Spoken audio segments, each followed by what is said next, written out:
Yo, what up? I was getting ready to go out. Actually, let me put this microphone on. I was getting ready to go out into this beautiful, beautiful world and experience more of good old Thailand. But I decided to just put on the camera real quick because I wanted to have a quick conversation. There's a bunch of epiphanies that have been happening, and I feel kind of bad because I really haven't been in a position to share it because I'm just enjoying everything as much as I can down here. So I'm trying to remember that when I come across different epiphanies, I got to be able to try to share it. Okay. And I just came across another string or set of epiphanies, and it's not really a fully formed thought as of yet. So I'm gonna try to work it out as we talk to each other right now. Okay. Let me start off by saying this. I now, at a fundamental level, understand the passport bros. Okay. Let me repeat that. I, at a granular, fundamental level, understand a passport bro. Now, when I say the terminology of passport bro, because of the branding of passport bro, it's kind of the same thing of the branding of red pill. People have taken different words of things and attributed their own life to it and their own kind of experience to it and their own, right? As immoral as what they do or as wrong as what they are, they can utilize these terminology. They can utilize these different terminologies in order to communicate a brand identity that as a listener you might gravitate to, but they really don't understand it or really give a F about it, or maybe are grifting in that direction. Nevertheless, I understand at a fundamental level the story of a passport bro. Now, some people hear that word and they think S-tourist, and that's not what I'm talking about at all whatsoever, okay? What's behind that? Because that's the sensational part. That's the part that they'll try to shame you in. Oh, use a passport, bro. Like, ew, like that's what you do. Oh, disgusting. All they do is it. I'm not even going to go there and I'm even going to talk about that. I'm talking about the difference of life when you go somewhere else.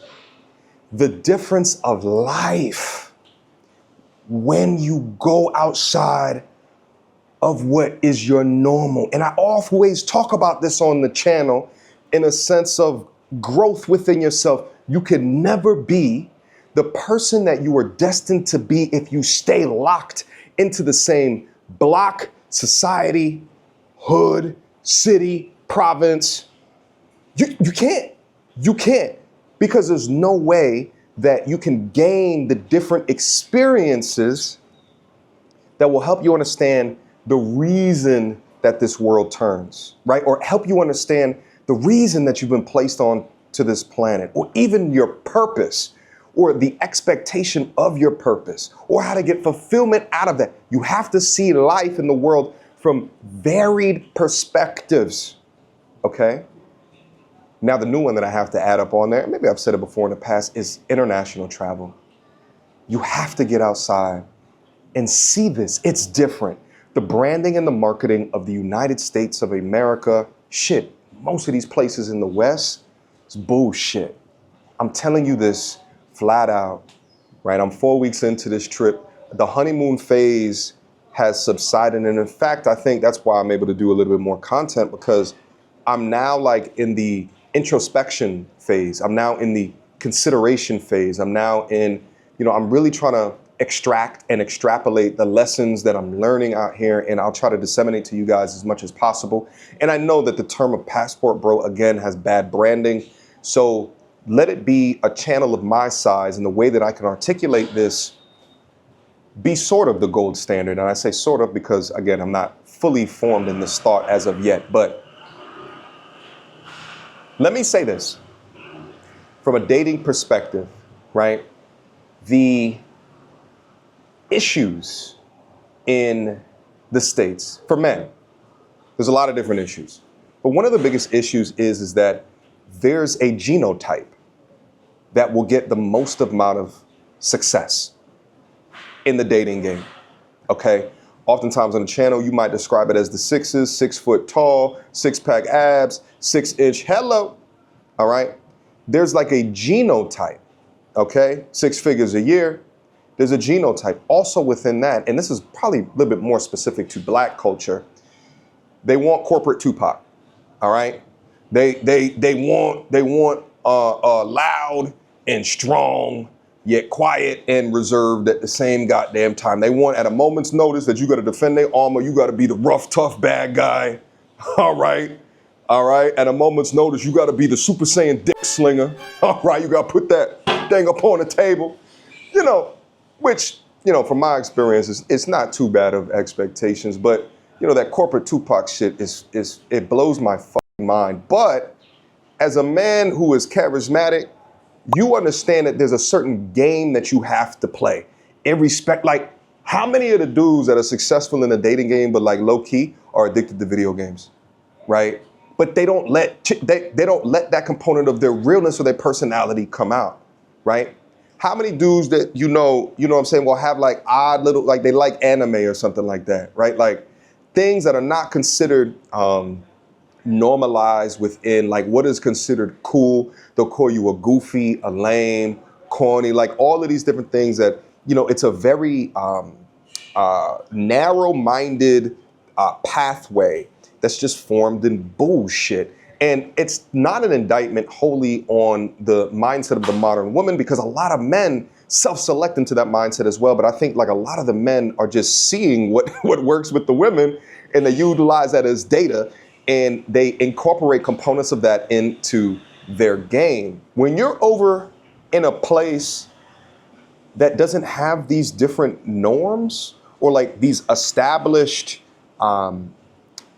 like normal things and expectations, when you're in a place where it's completely different and you're not held to the standards or the comparisons of those around you, and also there's not like this underlying money conversation, okay? On the channel, I'll let you guys know this. I probably said this in a live stream or two before, but when I do content and I find a topic that is about dating, relationships, all right, men, women, whatever, but then also it is a money topic, right? Like, you know, going off the Cheesecake Factory and she don't want to bang with the Cheesecake Factory. It's too beneath her, okay? You know, she's going out with her homegirls, invites her guy that she's dating, and she expects the guy to pay for the table. Those topics get some of the highest views. And I understand why. Because this money thing in a capitalistic society, it's so important, right? And especially with women within this biological underpinning of hypergamy, right? They're looking to date up, and they more than likely want a man that's already finished the race as opposed to running the race with you. Ladies, I don't get mad at that. And in fact, as a producer throughout my life, I understand that and I take advantage of it. But nevertheless, being in a place where that it just goes away, it's not even a consideration, it's not even a thing, right? It's freeing. It's freeing. It's freeing. I just did a story on my Instagram at @RealMTR, you know, and I talked through this dichotomy, right, of responses that I've received from women like, you know, in the Atlanta area, just trying to meet a young lady and just trying to be nice, and then she comes off and fires something over to you like, oh, you gonna pay for my drink? Oh, you can't afford it? Like you broke or something? That's what men receive. Like, that's what I receive. Versus out here, women are not asking how much that you make, right? There's still an expectation of, hey, you know, he's the man, he's gonna get, and that's fine. But when you're doing it in a place where it's literally 80 to 90% less money than what you're used to, I gave an example within that story, and I said, you know, if I get chicken fried rice in Atlanta, it's $22, $23. If I go get chicken fried rice with tax, if I go get chicken fried rice over here, it's like $2, $3 on the expensive end. Like, what? The conversation is fundamentally different. It's fundamentally different. Now it's, well, shit, I don't need to cook no more. because I can just go get takeout for $2 every time that I go get a meal. Shit, I ain't even gonna go grocery shopping no more. What about this cleaning thing? Shit, I don't even need to fucking clean no more because I can get a maid in here for $10 a pop. What?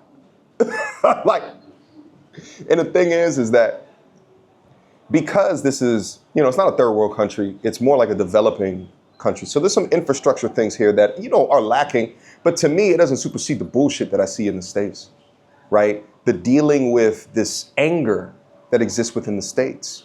And a lot of the anger, again, is attributed to money. It's attributed towards money. And it makes sense because what your purpose is, or at least whatever you do in order to make money, is gonna take up a lot of your day. 8 to 10 hours a day, maybe even longer if you have a long commute. It takes up a significant component of your day, and you're focused in this thing that you have to do to run on this hamster wheel to make money. You're judged by how much money that you make, okay?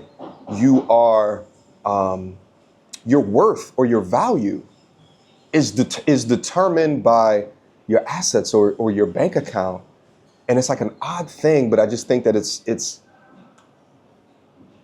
the product of a capitalistic society, one of which, you know, keeping up with the Joneses or even greed is kind of normalized. It's kind of baked within it. But when you get to a place where there's been poor people here that have been generous to me. Let me repeat that. Poor people, right? Their rents, $200, $300 per month. They're trying to figure out how to make ends meet, but they're still generous.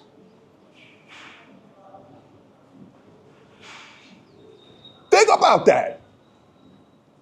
Now, it's not to say that people are not trying to sell you things and there's not no products. Like everywhere you go on this planet is going to be, you know, advertisements and billboards and shit like that. It's always going to be that, okay? But what I'm trying to get out here is that they establish happiness just so different. It's just so different. And when you remove the layer of money, you can get down to like this fundamental, who are you? What do you think? There's not a thought of using, from my experience and what I've seen. There's not this like selfishness. Right, and I in the States, I get it. Shit, I have to be selfish. I have to be selfish with my time. In order to create this right here, over the past 10 years, I've had to be selfish as shit in order to do what I have to do in order to substantiate this, to create this, to retain this, to grow this. I've had to be selfish with my money, my time, my energy. I have to be selfish because to create this is difficult. And it takes time, it takes energy, it takes consistency. So I'm even a victim of it. But when I'm out here, that pressure, that, you know, I've said this before, that climbing Mount Everest without a peak or a summit, I don't feel it no more. So now I wake up in the morning and it's not, I gotta, you know, X, Y, Z. Oh, sorry, meeting at such and such. Oh, I got, you know, do this, do that. Now it's just like, I just have life. I just have a life to live.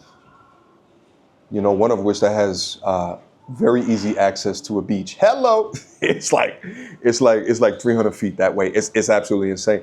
Yo, the other day I was doing kickboxing. Muay Thai, which is kickboxing. Muay Thai kickboxing at this gym that I signed up for because I'm down here not trying to be a tourist. I really haven't done tourist stuff. I'm like down here just living. So I signed up for a gym and everything.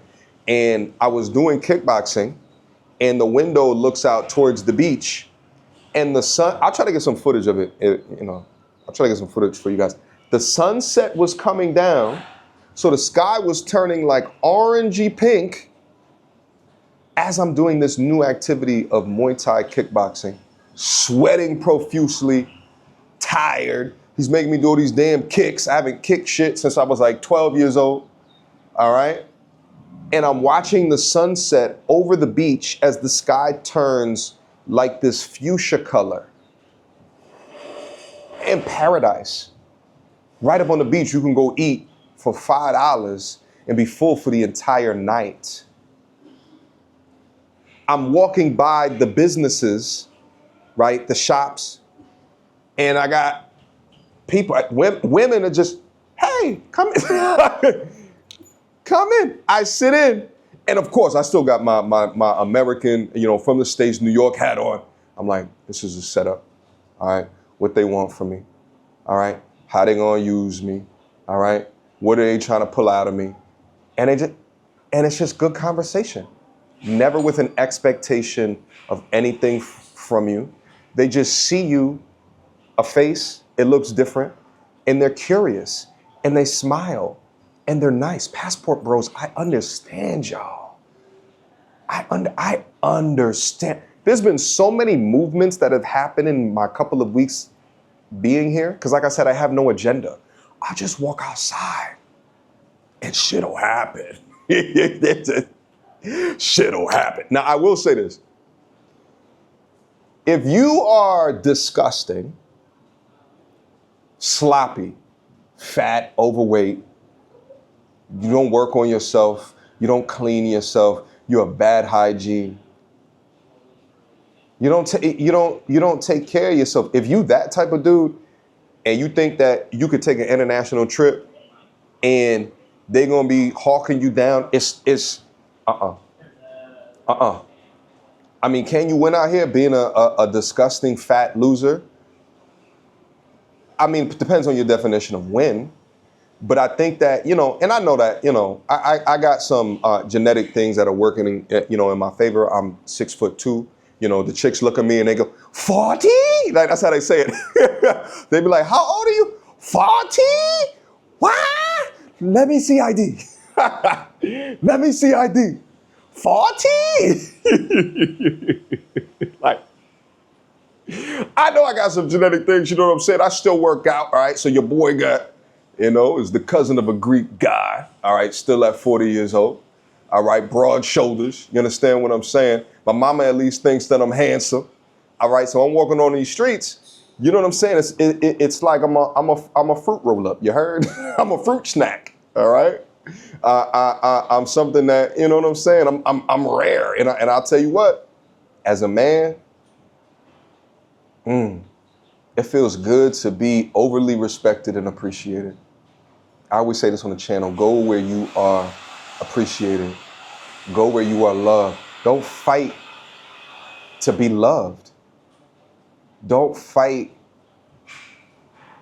for an expectation and be hit with liability or limited result. I'm telling you, like, this trip has changed my life. Now, and I will say, when I'm coming on this trip, there's a bunch of things that I'm healing from. Actually, my theme at this portion of my trip is forgiveness. And it came to me. I need to forgive. I need to forgive God for taking away my father. I need to forgive. I need to forgive prior relationships in my life for just being liars, just making shit up. I have to forgive. I have to let go, because I can't continue to step through and walk through without.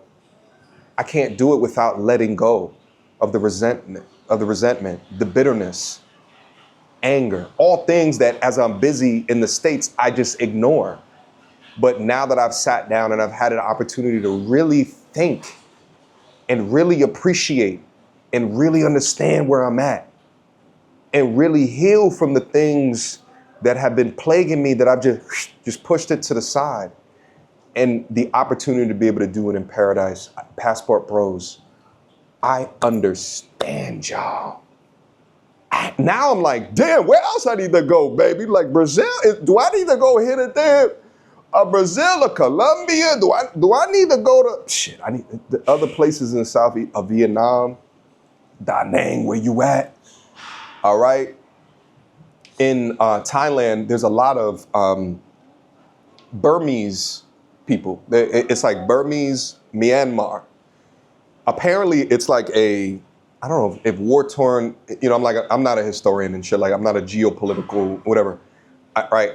Something happened over there and it's like war torn, and you see a lot of them that are up here in Thailand. And when I see, I can tell immediately because their faces are different. They look like more Mexican to me. Well, they don't look Mexican. They look like Thai people and Mexican people had a baby. A little bit more rounder faces, like more bigger cheekbones and stuff like that. And there's been a couple of them that I've had conversations with. And one of the things that I said to them is we don't know in the West how good that we got it. We don't understand. Again, it's all about perspective. Imagine growing up in a place where you do not have an option for a job.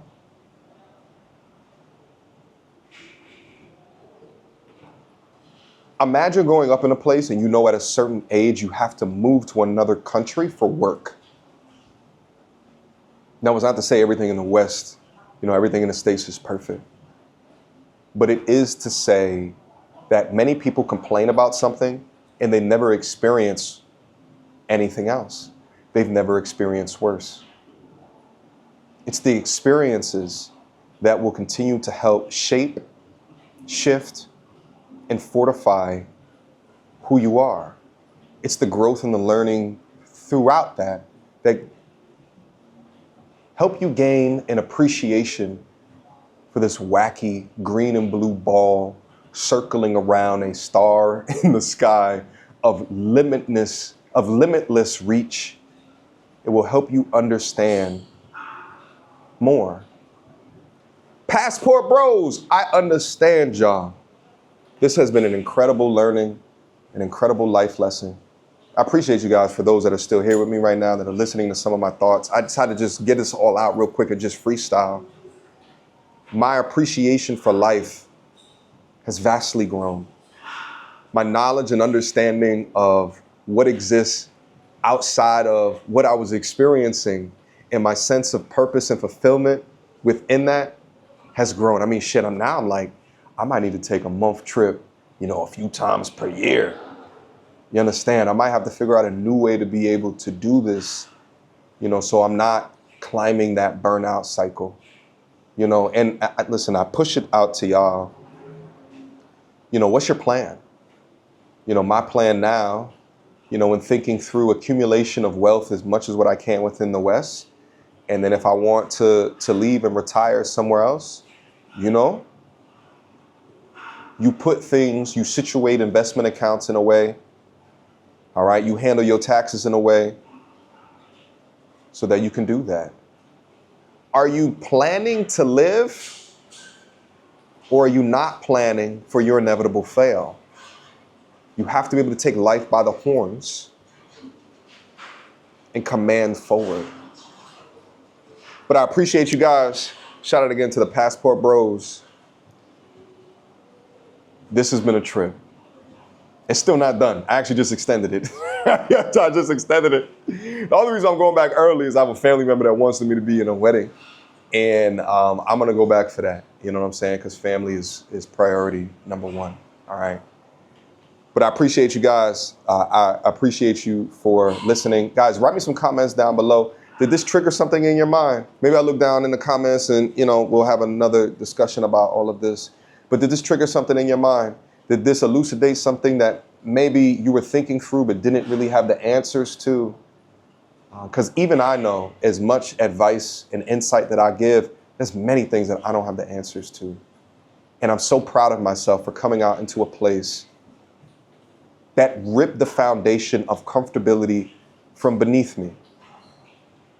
And as I get comfortable with being uncomfortable, I'm learning more. All right, guys. I appreciate you. I love you. Until next time. Peace. Take a look at the jacuzzi before we leave. Hello. Oh, yeah. On the balcony, you heard? All right, let me go. Peace.